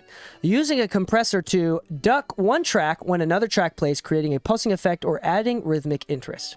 I do like this. Is that creative as much as it used to be? But I mean, it depends on your approach to it. I think it's both. I think it's creative in the context of dubstep and things of that nature. You can use it creatively. Yeah, you can use it creatively to kind of create push. For instance, the way some people would use 4 to the floor to just kind of fill in that space and just kind of get movement. Maybe it's one of those where it's just heard, not felt. But sometimes you want it felt. But you don't want the kick too loud in the mix, so maybe you have it duck the bass a little bit, and you time the release of it so it has like this rhythmic return. So you can use it creatively. I find myself more often than not using it more surgically, like just trying to get a specific frequency out of the way. Because one thing that I don't see on this list is using sidechain compression on a frequency basis.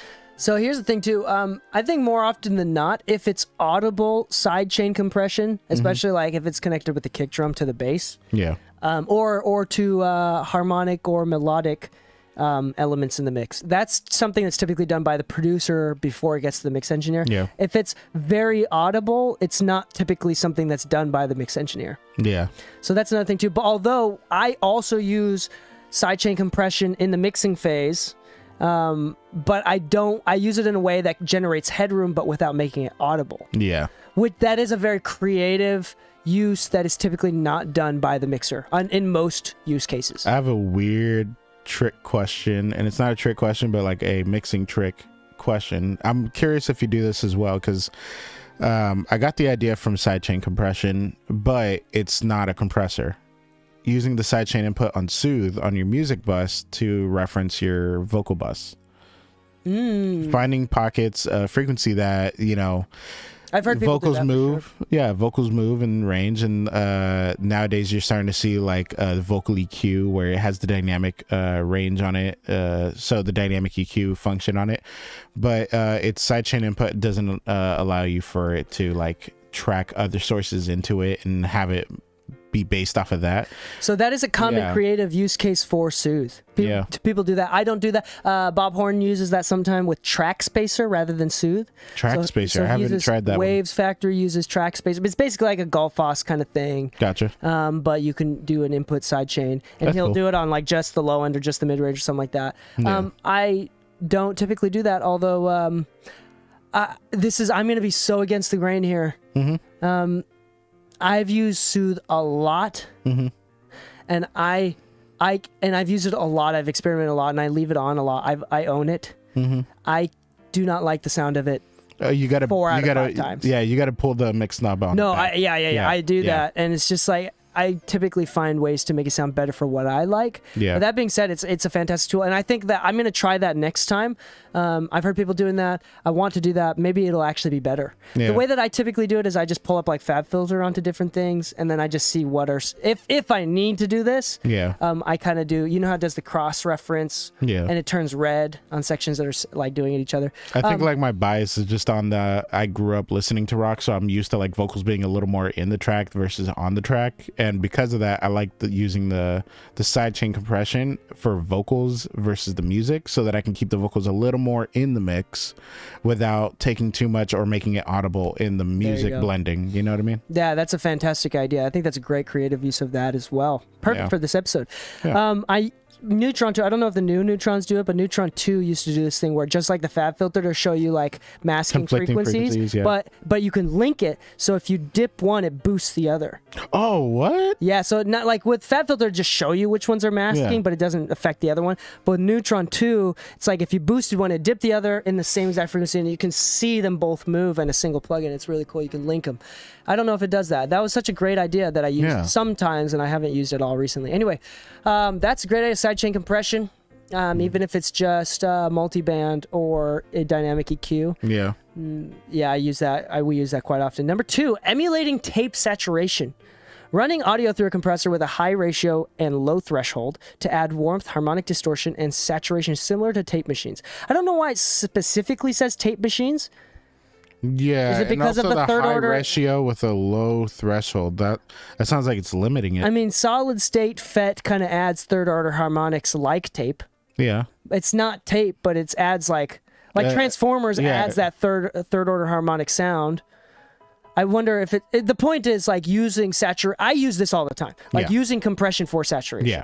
This is why I like Varimuse, and I think I've communicated that in the past, just because they're very like tube-based compression, like depending on the tubes, depending on the design of those, like how it, I guess, runs the signal through the tube, how they like just built it.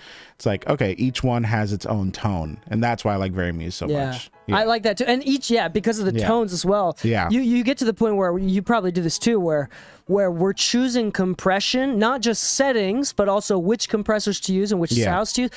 based on the expected saturation tonality that's going to come out of it. Or Yeah. if it's the hardware, we're using that hardware. Like I use my comp 2A specifically when I need that fatter bottom, that scooped upper mid-range tubey sound, boosted top end tubey sound versus like something like an 1176, and both in the compressor and even within the digital realm, the Purple Audio MC77 sounds different from The 1176 the CLA, LA. the CLA one versus the UAD one versus the different variations within the UAD world. Yeah. So you're kind of like, you can almost EQ with the compressor, which I do a lot. Like I saturate and EQ with saturation often. Yeah.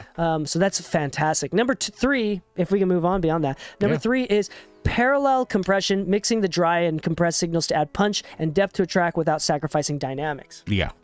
I use parallel, not as often as Andrew Ships, I but I do it often. I'm not gonna lie. I don't think I do primarily parallel versus regular compression, but I would say that my mixing style leans more towards that, because like if I want something to punch harder, I'm a big fan of using parallel, like squashing the signal. It sounds different. Yeah, it sounds different, like squashing the signal but putting like a slow attack on it so the transient bleeds through enough, but it really like holds down that tail, and then blending it back in so it sounds a little more like that tail is up, it's louder, but there's also that little transient pop that's being added to it.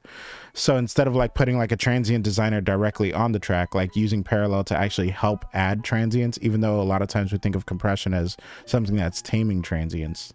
Yeah, I do think that in that same sense, first off, it sounds different. Like when you blend in a hyper compressed or super compressed track or mix with a non-mixed one, what you're doing is you're really just raising the valleys and of so You're minimizing the dynamic crushing range. the transient. Yeah, you're minimizing the dynamic range, but not by lowering the volume of the transients. Yep. So it's a different sound, and I also want to go a step further and say it sounds different when you have a plugin that has a mix wet knob versus when you have a separate track and the dry is at a specific volume and you raise the volume of the wet signal. You're blending in the wet signal to the dry sound. That sounds different as well. Yeah, and you can take it a step further by saying you also EQ'd the parallel differently or saturated the parallel for sure. differently. Yeah. So I do think that when I do a mix knob, what I'm doing is I like that compression and saturation that's going on, but it's a little bit too much right now, so I'm going to back off a little bit. Yep. Where like if I have a dry signal and then I'm blending in, I duplicate the track, I mult the track, right, or duplicate the track, and I hyper compress that one, and I blend in the wet signal with volume. What I'm doing is adding to it, which is different. That does sound different. So that's a great idea. And I back off through the wet dry knob a little bit. I mean, it's just mostly a workflow thing, but it's easier on the ears to hear the differences. I'll go as far as saying like I'll try to blend the two types, like the mix knob and the parallel send, just because like FabFilter Pro C2, that one actually has the separate wet and dry output knobs, and you can pan them differently and all that kind of stuff if you wanted to. I usually don't mess with the panning myself. I haven't really found a practical use for it in my work, but it's really nice to like really compress something and then take the dry all the way down, bring it back the clean, and then blend in that dry within the same plugin. So if you don't want to go the extra channel route, or let's say you're in a version of Pro Tools, which nowadays shouldn't be the issue, where you've ran out of channels, then, so be it. Use that plugin. Same process, but you can continue processing down the line. That's fantastic. I Yeah. think that's a great idea. Number 4 is something similar I'm reading right now. New York compression, blending heavily compressed and lightly compressed versions of a track to create a punchy and present sound. Yeah. Yeah, that's not really different. It is a form of parallel compression, but again, it's more like specifically a technique of parallel. Yeah, it's specifically the workflow of blending in that hyper compressed wet sound, bringing up the volume of it. It's what we were talking about, but instead of a wet dry knob and you're like kind of blending the two in that way, you're bringing up the volume of the wet signal. So it's a multed or duplicated track that you're bringing up. Like a good practical use of this would be like if you recorded live drums, but it was all close mic'd. You didn't have a room mic. So you kind of bus everything into one bus and then actually hyper compress that bus, and suddenly the room bleed that it was very quiet at first now becomes a little more audible, and now you have this kind of roomish mic kind of sound. That's right. Yeah. That's great. Number 5 is vocal de-esser, using a compressor to specifically target and reduce harsh sibilant sounds in vocal performance. I think that another creative use of a de-esser it's not just de-essing, but like on a mix bus or just in general, like on anything. I think de-essers, not specifically for vocals, is a great use. So I do that with the Massey de-esser. Yeah. I think this is a little I destructive don't have on the mine. Massey de-esser. I might be able to get it to you. Well, that'd be cool. Yeah, but fair warning, it's a mono plugin, so like you had to work it in dual mono when you want stereo. Oh, that would be cool. Yeah, Hey, but also the T-de-esser, that one's really good. yeah, that one's free too. What I'll do with the Massey on the master bus is I'll just because it works on a fader and 2 knobs basically. The fader controls how much of the actual top end compression is happening, and then you have frequency and blend knob. I'll just compress the living shit out of the range that I want to with it, and then I'll actually use the blend knob to actually dial into the de-essing. So I'll start completely dry. I'll start completely dry, and then I'll actually blend into how much de-essing is actually happening on that mix. That's interesting. That's actually a really great use case for that. Yeah. I mean, at the end of the day, a de-esser is literally just A compressor like a multi-band compressor. that only has top end band. Yeah, it only has. It's like a less functional multi-band compressor. Yeah. Single band. Anyway, that's another thing too. Also using it on like acoustic guitars to get like the super top end stuff. Using it on mixes. I know mastering engineers have de-essers often as well. Yeah. At least the old school ones did. Stuff like that. Yeah, de-essers is fantastic. Yeah. Or it's just, again, it's just a multi-band compressor that is less functional. Number 6, drum bus compression. I don't know why this is in a list of 10 creative uses. Drum bus compression, applying compression to all of the drum tracks together to create a cohesive and punchy drum sound. Well, you know what? How can you turn that into a creative? I think that's creative. I think about it this way. When we listen to, and I'm going to use rock as the example, a lot of rock drums don't really sound like individual samples. It's a bunch of mics thrown into a room as one, and if the snare's being hit really hard on one and there's bleed into the other mic, sometimes you want to exaggerate that bleed to make the drum sound bigger than life. You know, the way that the drummer hears it, because he hears every hit, every resonating skin and everything. But sometimes a lot of people do like a lot of gating to get the bleed out and everything. Sometimes you kind of want to bring that out with compression. Sometimes you want to bring out certain characteristics of a drummer's performance with compression. Yeah, no, that's true. A drum bus compression or any sort of like top-down kind of bus compression is fantastic, I think. This is controversial here. I know a lot of people, specifically for like vocals, I know we're talking about drums right now, but for vocals, when I create a lead vocal bus, which typically is like the lead vocals and the various chorus, verses, or whatever, I also like to add the ad-libs and doubles in that, because I love it when the compressor is triggered by the ad-libs. Because what it does is like it makes that ad-lib just kind of jump in front of the lead vocals just a touch. Yeah. And I'm not doing tons of... I'm hyper compressing the ad-libs in its own individual track before it goes to the bus, so it's not like jumping out per word. Yeah. But it's rather, it's like when it's there, it's pushing it a little bit more. And I'm not hyper compressing the bus to begin with. Like I'm doing a few dBs max. So do you do like a Vox I like master? that sound. All Vox, yeah, but like I don't typically do much on it. I do the most on like the lead box bus, the background vocals box, the harmonies box, or whatever it is. However, I decide to split up just like that.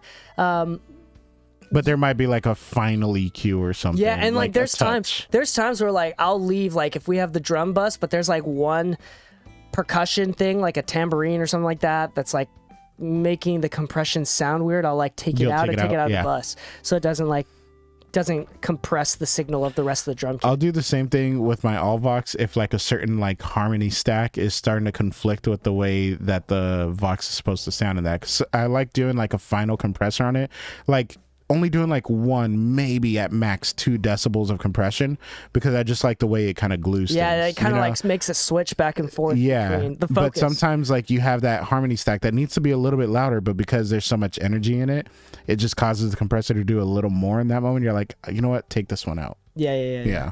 And that's where like Parallel does good too. Like it's kind of the in-between world. Anyway, that was number 6, drum bus compression. I don't know why. That's not really a creative thing, but 7, pumping effect. Using a compressor with a fast attack time to create a pumping effect on the entire mix. You know what? Pumping effect, that's true. Like if you hyper compress something with a very fast attack time and a slow release time, well, medium release time, kind of like kind of does this weird pumping thing, which is Yeah. cool. It's not sidechain pumping; it's actual like. It's like the kick hit, and you heard just like. Yeah, you can really hear it like on a drum bus. Exactly. Yeah. Like a really fast attack with a medium release. You can hear it kind of the release kind of suck it back in, which is also something that when you're not trying to do this, this is a great thing to listen for because Yeah. pumping is usually the main giveaway of like bad compression. Yeah. Like if you do it when on I get a purpose? song to master, actually this happened recently where like the kick was distorting and causing the mix to pump a little bit, and I sent it back to the client like, hey, I did a master on it anyways, but I just wanted to communicate. Like I couldn't tell if this was a creative decision or if this was something I should be notating and telling you like to correct, but I heard like distortion and like a little bit of pumping in the kick. He's like, oh no, that was intentional. I was like, okay, cool, just making sure, because I felt the need to communicate it somehow. No, that's for sure true.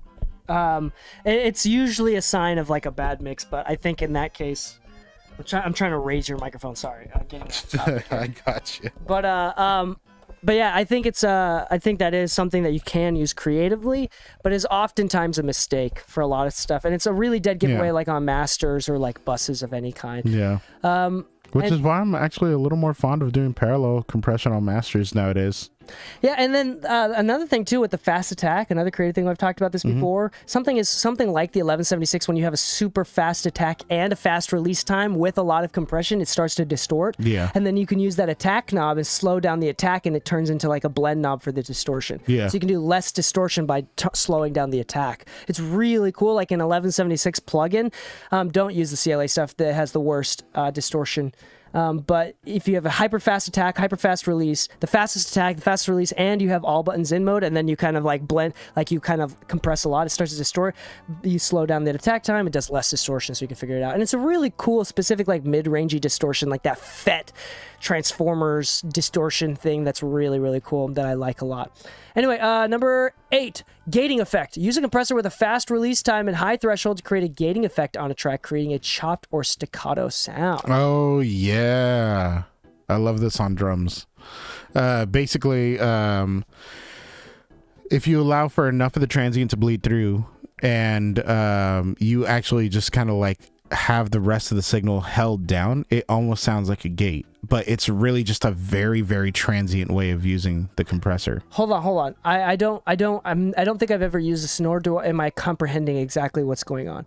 So say that again. With a very fast release time and high threshold, creating a gate effect on track, creating a chopped or staccato sound. So how do you use it? So it's kind of explaining it weird, but the idea is you kind of want to allow for because I notice it's not talking about the attack. So it's a super slow attack time with a very fast release? Yeah. Oh. So when it actually hits it very transiently and lets go. You know what I mean? Okay, So okay, it does this effect where you have, and for those of you listening, I'm sorry, I'm using this example with my hand, but signal passes through, it immediately ducks, and then it comes back. So there's that dip. Yeah, and it's got that like super transient, like that pop at the Yeah, beginning, and then especially it's anything almost like a pre-delay timing for the release, if that makes sense. Like Yeah. like a reverb that you set a lot of pre-delay on, so you hear the word and then there's nothing and then reverb tail. That's interesting. Yeah, you can especially start to hear that initial transient from like 15 to 30 milliseconds, but Yeah. it especially is more apparent with like 60 to even 100 milliseconds attack Yeah, time. And yeah.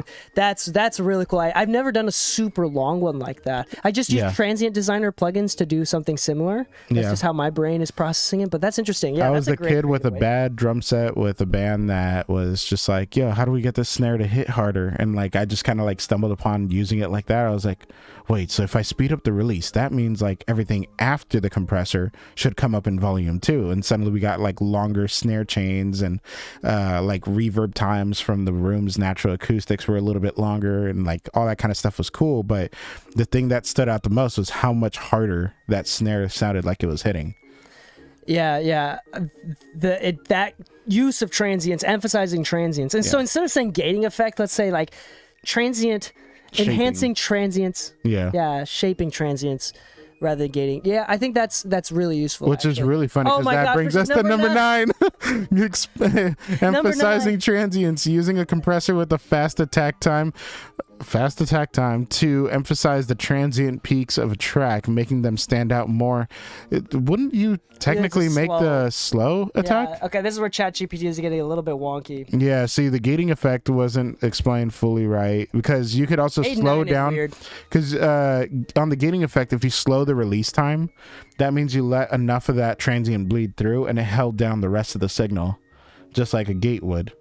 But emphasizing transients, we understand what you meant, ChatGPT. In spirit, you were there. And lastly, number 10, before we get to number 10, I want to say that this podcast is sponsored by our own podcast. What? If you like this podcast and you want more technical tips just like this, go to mixingmusicpodcast.com/exclusive to get access to the exclusive episodes. For only $4 a month or $40 a year, you get access to 2 extra episodes every single week, hosted by me and Braden Flint, where we talk about technical techniques to better your songwriting, producing, mixing, and mastering. We go all over the board, and we actually reference and play clips from other professionals. So it's fantastic, direct from the source of actual award-winning producers, engineers, etc. So go check that out. mixingmusicpodcast.com/exclusive. It's also the first link in the description of the episode and of the podcast. All right, number 10 is taming harsh frequencies.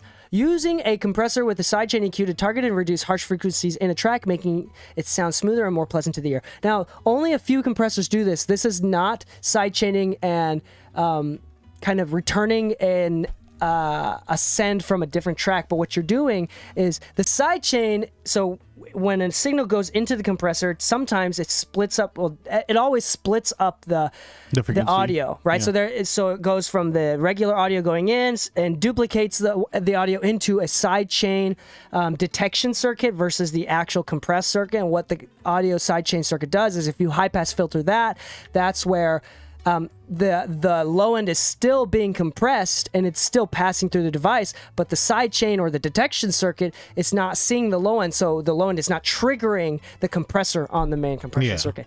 So that was a little bit confusing, but you could do the same thing. So instead of just high passing the low end, what you can do is you can also boost the top end or boost the mid range of the sidechain frequency, so that way the compressor reacts more quickly and more often to the stuff in the middle. Yeah. So it kind of like does this whole EQ thing, but with a compressor. And a good visual example is if you don't have FabFilter now, just so you know, they have free trials and they're pretty long trials. But in advanced mode, you can actually see the frequency spectrum that it's actually detecting, and you can actually tell it to focus on one or the other. So you have a visual aid on what it is you're actually doing. But a really good example of this is like S's, right? Like if you were to boost the S on the compressor, let's say you didn't like the sound of de-essers specifically, you just wanted to make sure, like, hey, every time the S hits, I want general compression. I don't necessarily want the S to be the only thing that goes down. I don't like the sound of it. This is a really good tool for that, you know, because now you're saying, okay, every time an S is too strong and you boost that in the sidechain, then great, you have your even compression versus a frequency dependent compression. There you go. Yeah. So that's our 10 tips from ChatGPT of how to use compression effect creatively. Yeah. And there's probably a bunch of other ways as well. Let's applaud ChatGPT. Yeah, let's. If you have other ways of creatively using a compressor, please type it in the comments below if you're watching on YouTube. If you're not watching on YouTube, subscribe to our YouTube channel, mixingmusicpodcast.com/YouTube.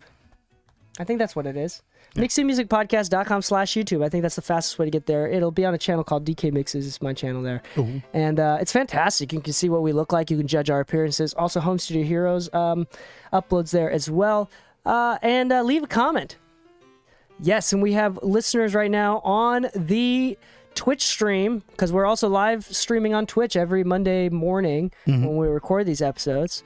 That Yusufina says that they have subscribed, so thank you so much for subscribing on YouTube. Anyway, thank you so much for listening. Happy mixing, my friends, and stay saucy. Boom. Okay, that was a good episode. Oh yeah, that was actually really good.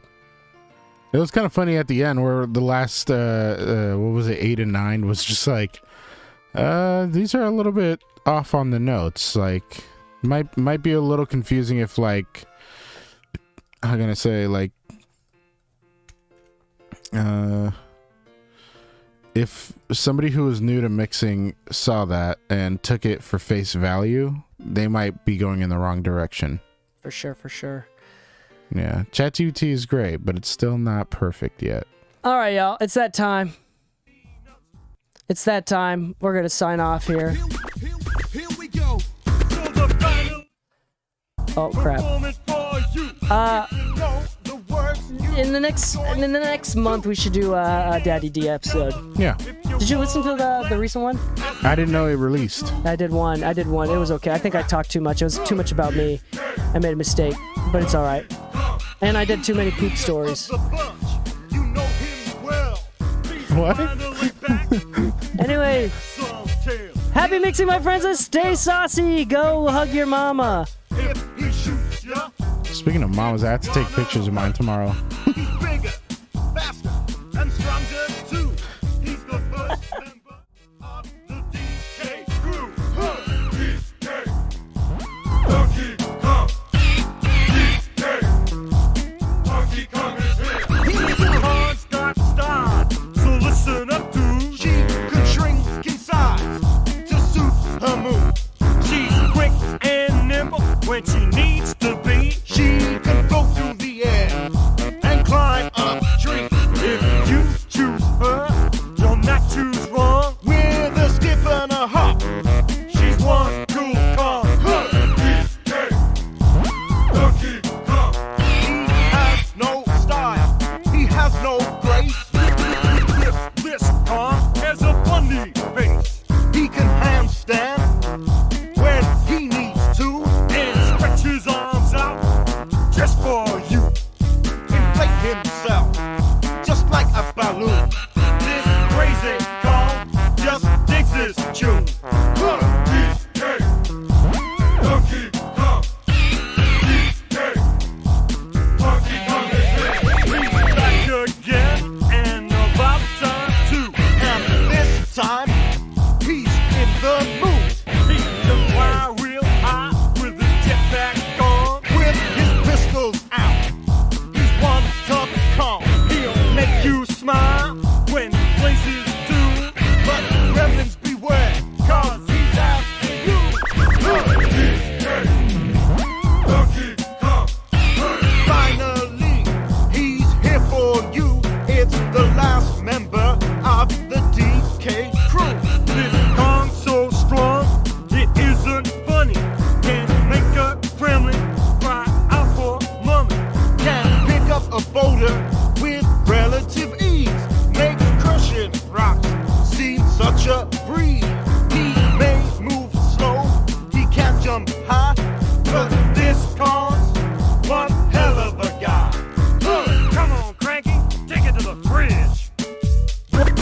Walnuts, peanuts, pineapple smells, grapes, melons, oranges, and coconut shells. Oh yeah, walnuts, peanuts, pineapple smells, grapes, melons, oranges, and coconut shells. Oh yeah, walnuts, peanuts, pineapple smells, grapes, melons, oranges, and coconut shells. Oh yeah, walnuts, peanuts, pineapple smells, grapes, melons, oranges, and coconut shells. Oh yeah, walnuts, peanuts, pineapple smells, grapes, melons, oranges, and coconut shells. So they're finally here, performing for you. If you know the words, you can join in too. Put your hands together if you wanna clap as we take you through this monkey rap.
nature breed.